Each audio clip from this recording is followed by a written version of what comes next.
On today's tutorial, I'm going to make something that I wanted to do for a while, making the drums sound fatter. So this is a bit controversial topic because what the fat drums actually really can depend on the taste. So it could be a very subjective topic, but I will just try to make it a bit more logical. So that is the reason I wanted to do all the processing together in the real time so that actually I can talk more about my decision process and why I do the things that I do and how they can add up to your sound. Some people really like to smash the things and parallel process everything and get that super thick low, and some other people like more snappy things and call them the tight low and or tight drums. In my dictionary, the fat drums means that actually you have a tight but still big sounding drums so that they really have a presence in the mix. So that's what I'm going to try to do in today's video. And this video is actually oriented more towards to electronic dance music, so it will be a bit more kick heavy, and actually splitting of different groups also slightly different than, for example, a pop music or the rock music.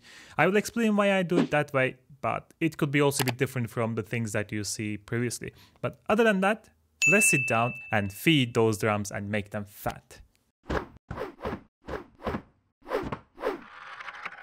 For this type of videos, actually, I don't use the headphones. I often do the work with my monitors because then you can hear a bit more detailedly. Especially these ones, for example, have a little bit sibilance on the high end, but I think I know where it comes, so I can probably compensate that. But let me show you the loop that I have and the loop that I will be working on this video. So I have this guy over here.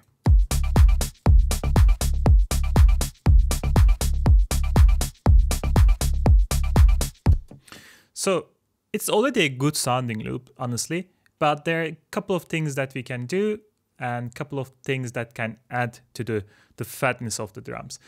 The first thing, though, that I really like to do, actually splitting the percussions and the hi-hats and the low end. Again, in this case, for example, you see that it's not only drums, it's also the bass sound is right there.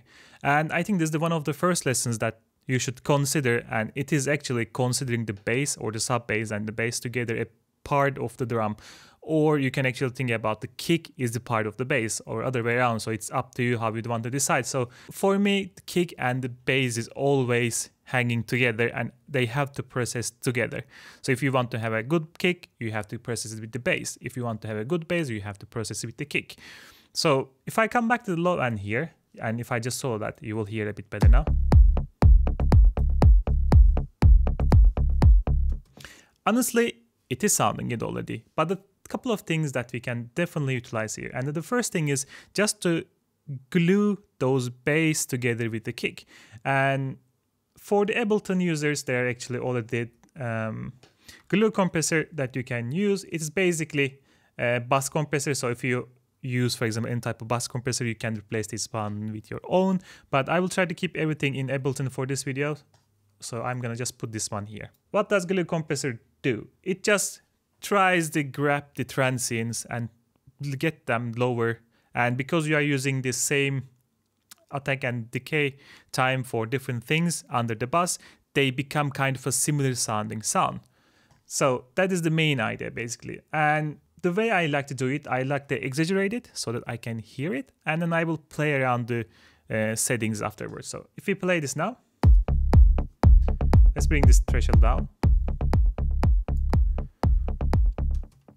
The moment that glue compressor starts working, you see that it drop in the volume level. And glue compressor in ABLETON, at least, this one has the characteristic of actually grabbing the low end a bit more than the high end. So it also makes sense because the low end has a more volume or more weight in the mix. So that is the reason. So the first thing that I like to do, like do it really like this, aggressively, put a makeup gain so that at least we are balancing the overall volume loss.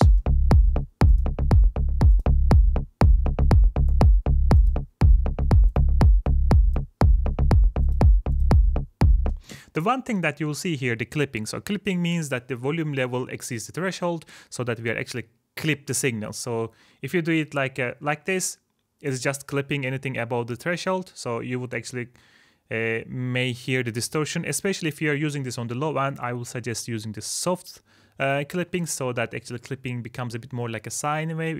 It is a bit softer, hence there's less artifacts on the compression.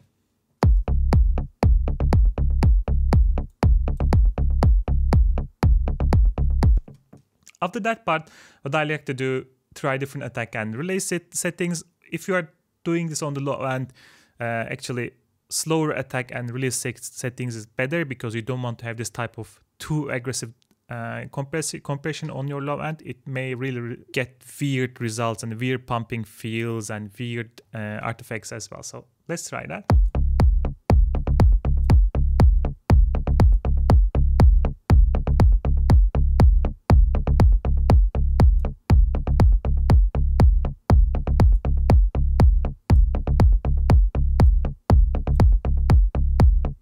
Now I'm going to bring down the threshold and try to make it a bit less aggressive.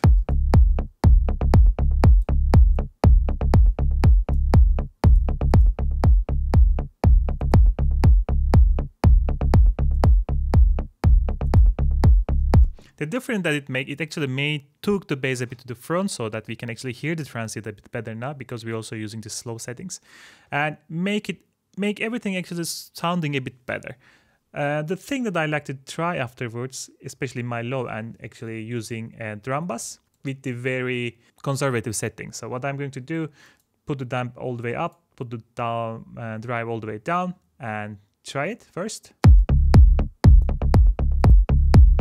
Be careful about the volume settings with the drum bass, because the moment that you put it, you will see that actually there's a jump in the volume. So you should probably balance it by putting this output a bit down.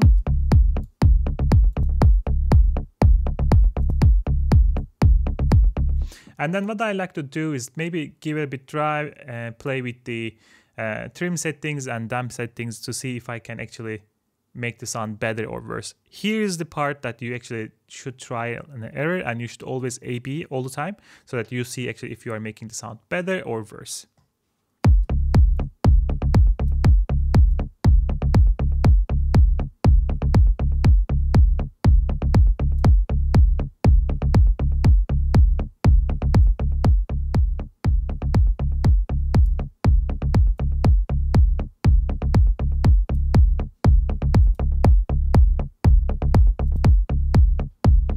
I feel like it's smoothing out the sound a little bit now. What I like to do as a last step is actually just playing with the dry and wet, so that we see if do we really need 100% wet all the processing, or can we get away with parallel processing.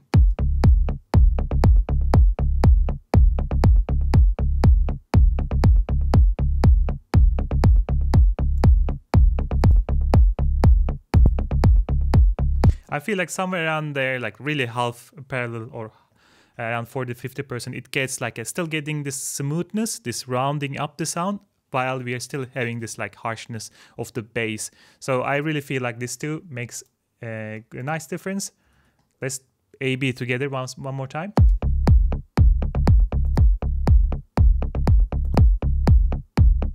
Let's volume down a little bit more so that the volumes are a bit more even.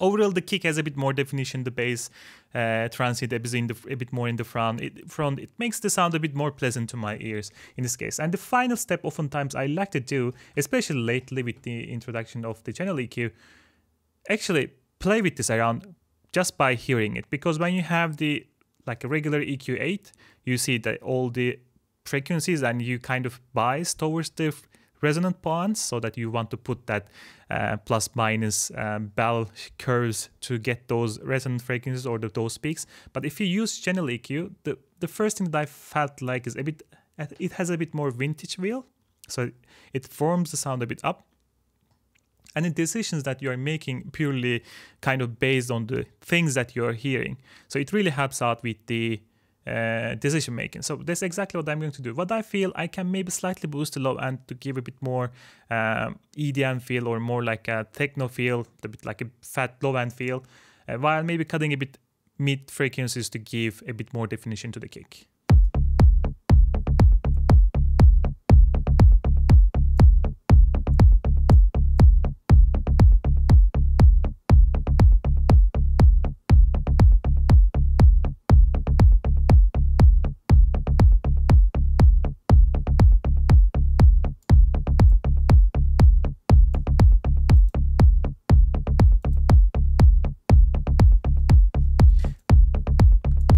let's put it here. Again, I will always A-B, always see if I'm making something positive or negative.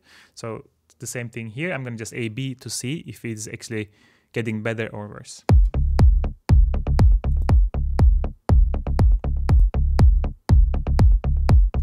For my ears, this sounds really warmer, more definition, smoother kick and bass. The dynamics are more in the same range as well. So for me, this is really good low end. And the high end, the idea in the high end, how I process it a bit different. The first thing that I look at the high end, I listen to it, and if I see it's actually filled enough, because when you take a look at the low end and high end, actually if you are going like more and more towards low end, the room that you are getting, or the, let me explain it this way. If I put the EQ 8, let's just put it in the here. If you take a look at here, like let's say 1/3 almost of the area in EQ 8 is going to the below 100 Hz, really fat part or really heavy part. And then we have the 100 to 1000 and 1000 to 10,000. This is like 1,000 change, this is like 100 change, and this is like 9,000 change. So because of the logarithmic scale, actually there are a lot of notes here, like a lot of harmonics. And the question here that you should ask yourself, is my high end having enough harmonics? And that comes to the point that, do I need to use an overdrive or do I need to use a distortion? And it's really forgotten part, or a lot of people actually overlooking that part, because a distortion on overdrive can make a huge difference on your high end. And if you know how to use them, you can really nail the high end. So let's take a look at this. Let's listen to the high ends and see if the sound is good.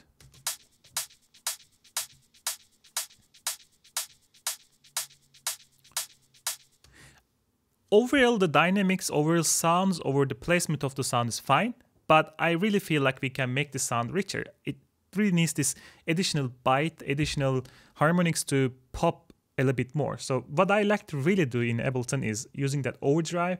I think this sounds extremely good on the hi-hats or the high end overall, and I really like to use it, especially if you play around a bit with the dynamics and drive that knob and a bit with the tone, you can really nail it. So what we are going to do, play with around and try to see if we can make the sound a bit more aggressive, a bit richer, a bit fuller.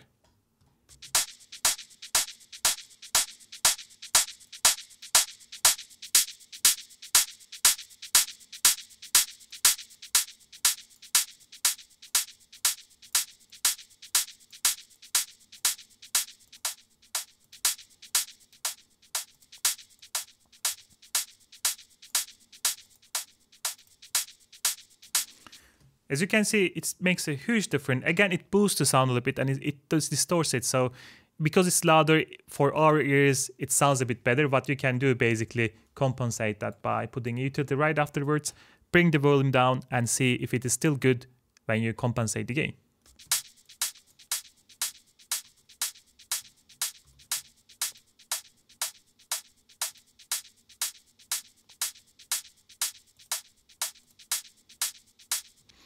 For my ears, it brightens it up because we are like distorting the high end a little bit more. So the sound gets a bit like a brighter, a bit sharper, and it's exactly what I'm looking for. I'm looking for now even more distortion, keeping it a bit more aggressive.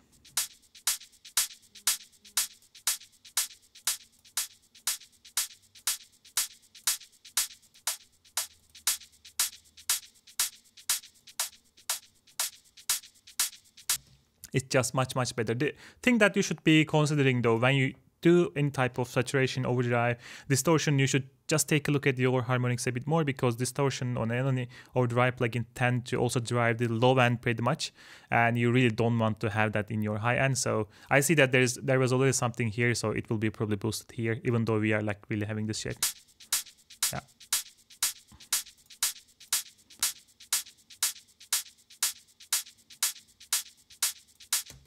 What I like to do with the hi-hats, I like to find this. Let's say I don't have access to each channel, so I cannot boost this closed hi-hat hitting. I like to find that frequency and see if it is actually emphasized enough. So what I'm going to do, go around and find that.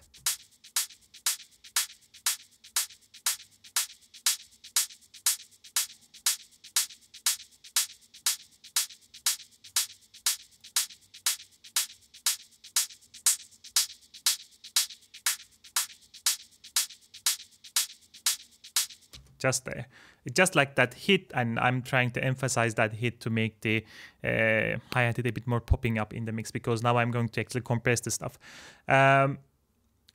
This is not a mixing tutorial, so there are a couple of resonant frequencies here and there, but I really don't care at the moment. But I really like to use actually either a compressor or again glue compressor in this case, just to glue everything together. At the moment actually the sounds quite glued together, they're quite like nice and easy each other. What I like to probably consider at the moment is just try a bit and see if I can make any better. I'm not expecting too much difference, but let's try.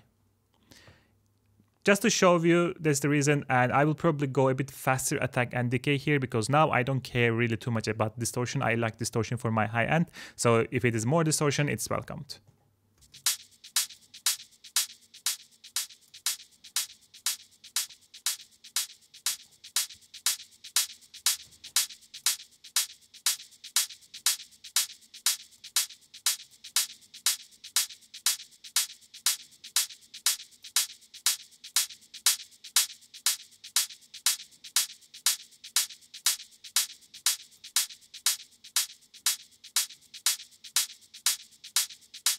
I think it just made it a bit slightly darker while keeping all this nice bright high end. So it's there, it's not a huge difference, but it makes a slight difference.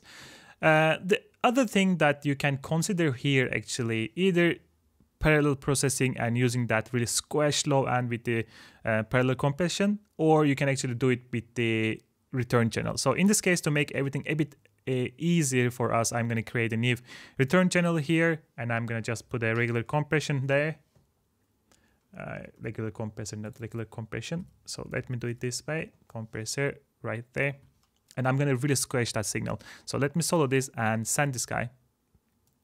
So in this case, this group all the way here so that I can hear all those hi-hats.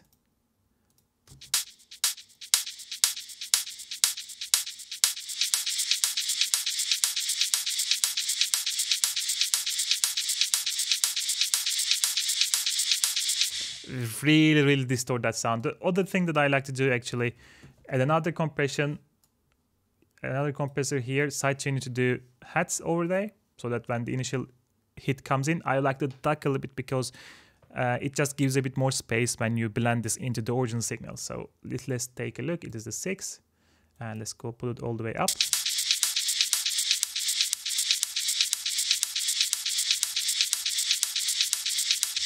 This will just help that hi-hat hit to pop a little bit more. And what we are going to do, turn that off, and we are going to bring this down to 0 and try to blend in slightly and see if it works. Sometimes it doesn't, sometimes it just sounds plain bad.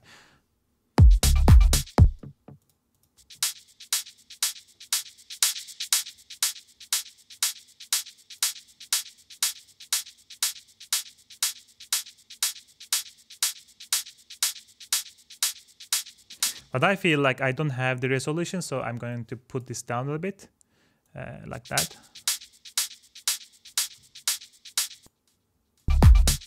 Oops.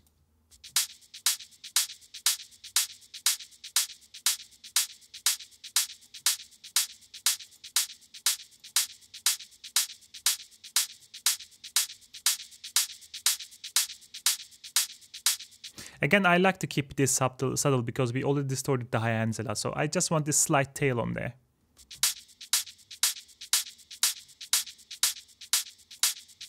Just like that.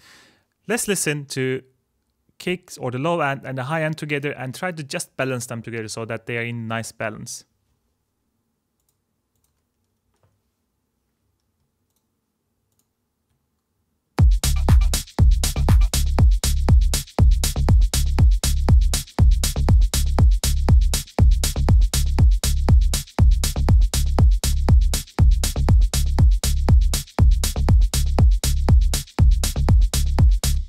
Just like that. What we are going to do now, actually, we will think about the percussions. So we don't have much things over here. So this part really depends on what type of percussions that you have. In this case, I have these guys. But I feel like they can slightly use kind of a pedal or like a saturation just to pop a little bit, because they're a bit weak sounding. So what I'm going to do, put a saturation right there, and gonna do something like a bit medium curve so that I have a little bit more aggressive saturation. Put the drive up and try to balance this.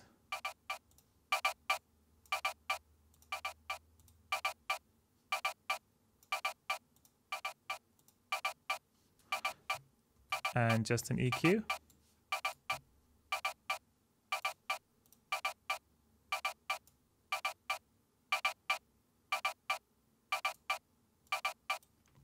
Again, this is not a mixing course, so that we will just avoid that. The only thing that I feel like for the percussion part, we need the slight saturation simply because it's a simple sound. Let's give a bit more space to that sound so that everything comes together. So let's play all together once more and see the overall volume level.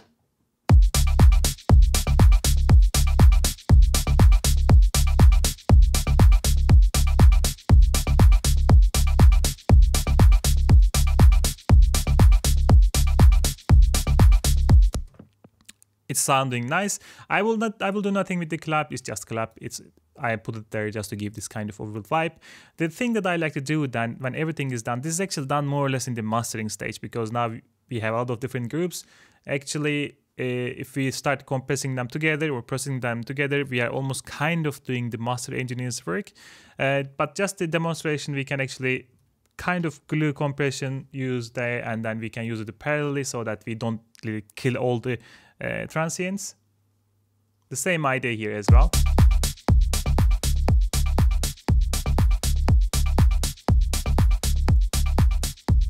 Because now there are a lot of elements, I really liked actually the lower settings like slow compression and so on.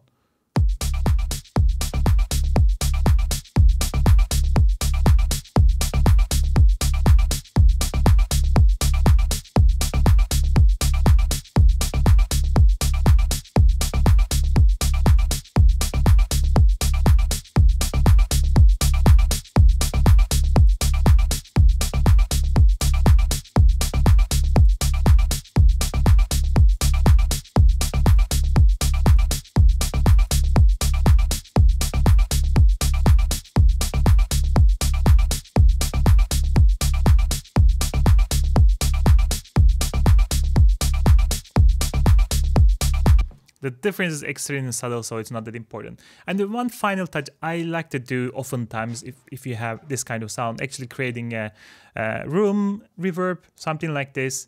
It's supposed to be not that big. We can decrease it even like this, a bit darker in the end, something like that. And send a little bit hats, percussions, and maybe even clap sound to just glue everything together. So this will really helps overall glue of the whole track. So what I'm going to do, just start sanding slightly here. This you should be really, really careful though, and this reverb that you are using should be also short reverb so that you don't create this huge mush of sounds, if that makes sense. So let's decrease a bit more actually and see what we can do. This is the second one, so we're gonna sand this guy.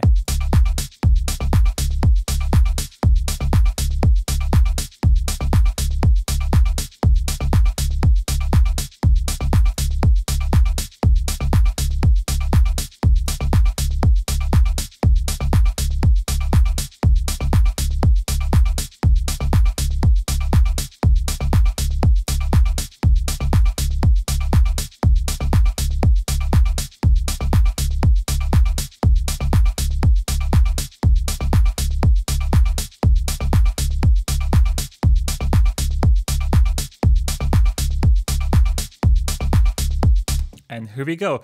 I forget to copy everything that we have here so that we can do an A/B. What I'm going to do now, quickly copy everything, take off all the processing that we have made so that we can A/B stuff and see if actually we made something better or worse. So this one is the unprocessed one. I took off everything that we made, and I even turned off all the send channels or the returns. And this one, the one that we originally made. So I will A/B and take a look at the difference.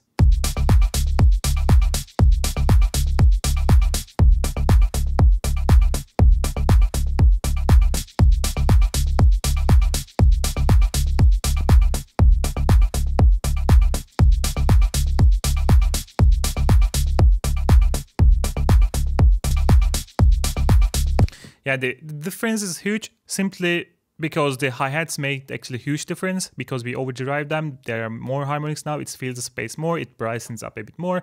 And on the low end, the drum and bass were really like a dark, and they were lacking this transient, and the glue compression and a little bit pushing with the EQ helped a lot there as well with the specific part. So it now is like breathes a bit more. And those like a channel EQ also brought up the low end a bit more. So it feels fitter or better or like fatter and so on, whatever you call it. And overall reverb actually glued everything together as well, and it sounds like a bit like a kind of a loop that made together. And I think that's it. I know this video became a bit long now, but I really wanted to go piece by piece, just try to explain why I do it and how it can actually help you when you find yourself exactly at the same spot. Because I see a lot of videos just throw away a glue compressor and bring down the threshold, and then you're good to go. And I think there's another good approach for this type of sounds. You have to think why you do it and what part of the sound can get actually better. And I think that is the hardest part, like hearing a sound and understanding actually what part of the sound is missing and how that part could get better by using compressor, EQ, and distortion and any type of audio enhancers, I would say. Other than that, this is the end of the video. If you like the video, don't forget to give it a like and subscribe to the channel so that you can get more this type of videos in the future. And other than that, I will catch you in the next one.